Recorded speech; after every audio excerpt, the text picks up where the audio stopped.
Update ho tayo sa nagpapatuloy pa rin po na paghimay sa ating pong pambansang pondo para sa 2026. Makakausap po natin ang member of the Secretariat ng Roundtable for Inclusive Development, si Ginoong Rainer Sanchez. Magandang araw ho sa inyo at welcome sa Bombo Radio Philippines, sir. Si Bombo Genesis at Bombo Albert po ito. Welcome sa Bombo Radio Philippines sa Bombo Network News. Magandang araw po. Magandang araw po sa inyo. Thank you for joining us sa Bombo Radio Philippines at tayo po'y napapakinggan, napapanood sa ating 32 stations nationwide. Ongoing po ngayon, yun pong period of amendments, ika nga sa may Senado, sa mataas na kapulungan. So far, ano pong observation po ninyo dun sa mga prosesong pinagdaanan po ng 2026 budget mula po doon sa National Expenditure Program ho dati hanggang sa dumaan sa House at sa version po ng Senado, sir? Opo, maraming salamat po. Una ho sa lahat, kami po sa grupo namin na Roundtable for Inclusive Development kasama ng People's Budget Coalition ay nagpapasalamat sa mga volunteers na walang sawa na talagang sinusubukang aralin at busisain yung kasalukuyang budget. At nagpapasalamat din ho kami na may mga naging partners ho tayo, particularly sa Senado, kasama si Senator Win Gatchalian na talagang nakinig sa mga suggestion natin at mga nire-raise nating red flag. Kung ako ho bilang avid fan ng basketball, gagamitin ko pong illustration na parang malapit na ho tayo sa last 2 minutes, kumbaga, ng 2026 budget, pero marami pa pong kailangang itulak. May mga naging gains at may mga naipanalo na ho tayo paunti-unti. Napakinggan na rin ho tayo sa ilang mga bagay. Ngunit sinusubukan pa rin ho nating itulak yung mga tingin namin na kailangan pang itulak. No? So, yung ating grupo ay sumusulat at naglalabas din ng mga statement patungkol dun sa mga ilang bagay na fina-flag pa rin natin. No? Meron pa rin halos mahigit kumulang 110 billion na kailangang silipin at kailangang tignan. Pagdating sa parang tinitignan namin ay parang pork barrel in nature pa din yung allocation ng budget, no. At habang papalapit sa BICAM ay talaga din hong sinusubukan natin na itulak pa rin yung mga transparency measure na tingin namin ay kailangan. Lately na interview natin si Congressman Lempiste, sir, and then nababanggit po niya yung tungkol dito sa mga allocation, yung allocables, yung tinatawag na pre-ordered na mga proyekto.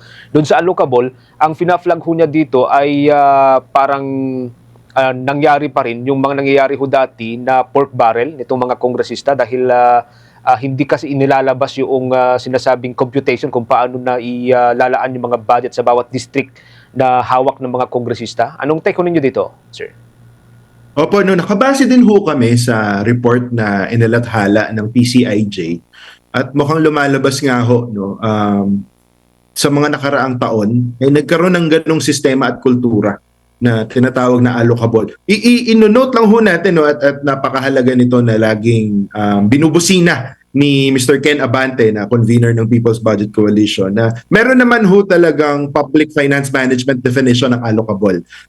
Sa simple terms po, ito yung pag pinagsama mo yung mga sweldo na pambayad mo sa personnel, kasama ng utang na obligasyon ng bansa, yung matitira ho doon, yun yung allocable for the government programs. No?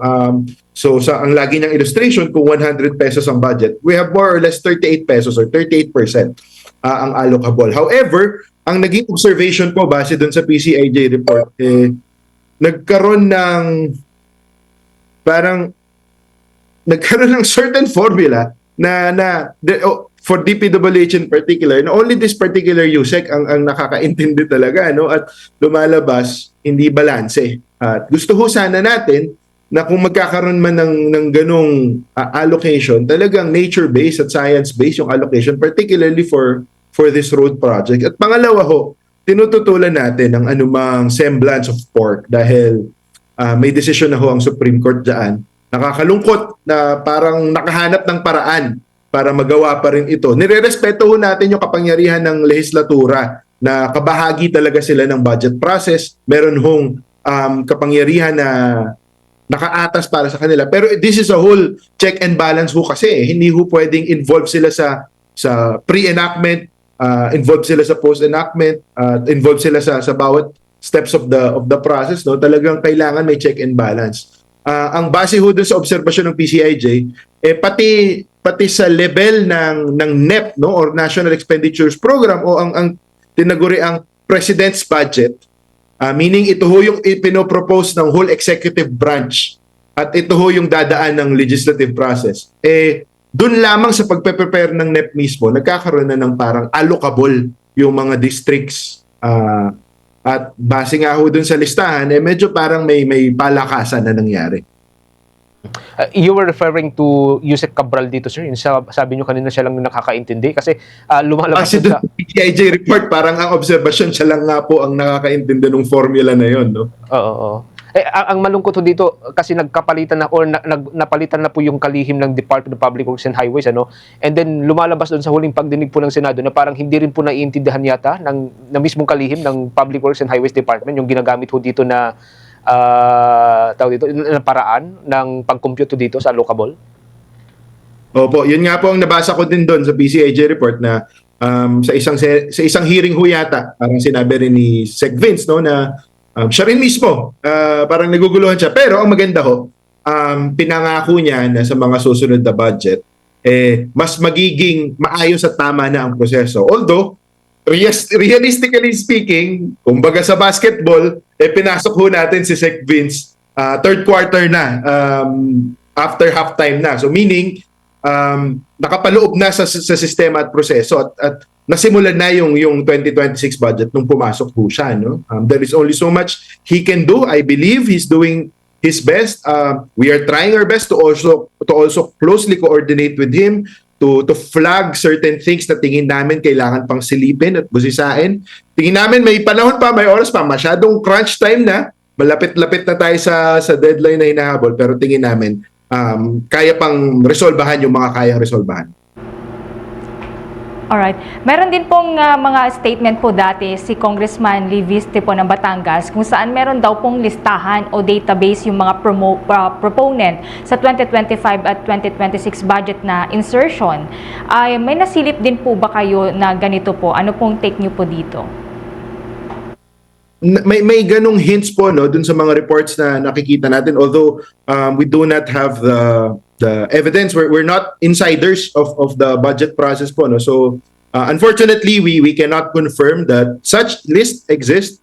However, what we're trying to do is to flag things after deep analysis and be able to really point evidences po, no? So meaning marami ho tayong volunteers na talagang nagpapagod at nagsusunog ng kilay para ma-analyze yung mga discrepancies at mga kailangang i-flag sa budget at unti-unti ho natin itong nadi-discover, no?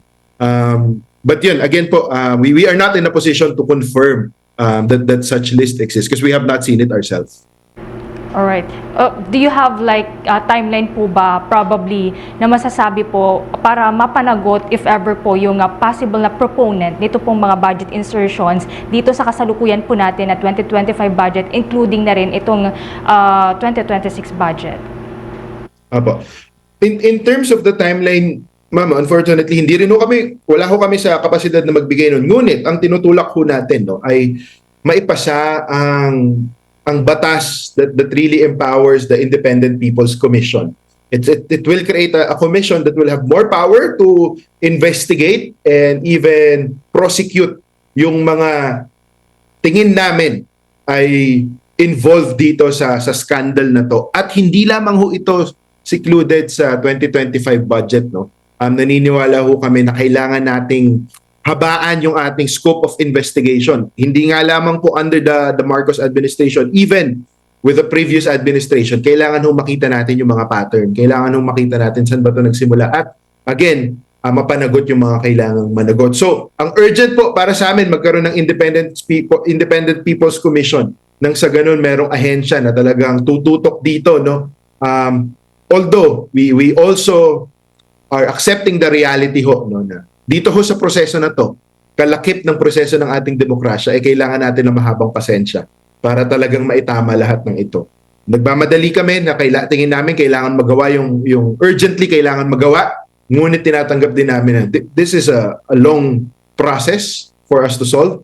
We're not saying that as an excuse or we're not giving an excuse to those who are in charge.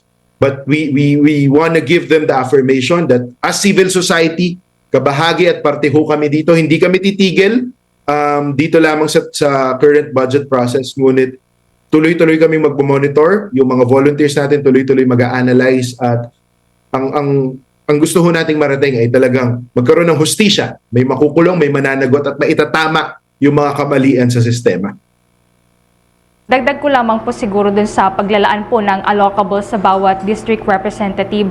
Lumalabas po na may algorithm daw po na sinusunod yung Department of Public Works and Highways pero hindi pa ito isinasa publiko. Ano po yung take niyo po dito? At tingin ko kasama yon sa kapangyarihan na pwedeng maibigay sa Independent People's Commission, no? Yung be able to subpoena these documents and be transparent with them, no? Let the people partake. That is the gift of our democracy. It's a participatory democracy. It's not just the government's sole duty to do all of this investigative work. No, let the CSOs participate. They have been trying their best to participate and have a voice po. No, so kung meron man, tingin namin, mailalabas talaga natin to kung merong ahensya o komisyon na may kapangyarihang mag-imbestiga, magsiwalat at maglabas nitong mga to so that it can be transparent. Okay. Maraming salamat. Thank you for joining us. Balikan ko lamang siguro, panghuli na lang ho ito. Sabi nga ninyo kanina, crunch time na tayo. 2 huling minuto na lamang sa fourth quarter sana sa basketball kung tutusin. Pero mahahabol pa po ba natin itong mga red flags na ito? Lalo at lumalabas na may mga non-allocable, yung mga isiningit na pondo na hindi nadadaan pa sana o hindi nadadaan pa doon sa congressional hearing, at meron ding mga pre-ordered na proyekto ho pala, ito yung mga lumalabas based doon sa nauna naming interview din kay Congressman Leviste. Mahahabol pa ba itong mga red flags na to at iba pang mga red flags na nakapaloob sa 2026 budget? Yes sir, naniniwala ho kami na bagamat maikli yung panahon, maihahabol pa natin to. Sinusubukan ho natin. We're actively trying our best to communicate with the people that are in charge and that are part of it. Medyo nakakabahala yung mga pattern ho na nakikita natin. No? Kaya sa tamang panahon, naniniwala ko ilalabas ng People's Budget Coalition ang kanilang mga absolute findings. So that after thorough analysis, again, we don't wanna do this recklessly. Pero as we enter the BICAM, napakahalaga ho ng BICAM. No? Tingin namin, this is a make or break for us when we enter the BICAM because this is where a lot of things can happen. And unfortunately, in the past years, hindi ho transparent ang BICAM. Kaya sa darating na BICAM, ang tinutulak ho natin ay maging transparent sila. No? Our push is that amendment should only happen during open session, number one. Ho, no? Hindi sa bulungan, hindi sa private backdoor meetings, pero let it be public, let it be transparent. Allow civil society to observe and go on not just live streaming but fully documenting it po, no?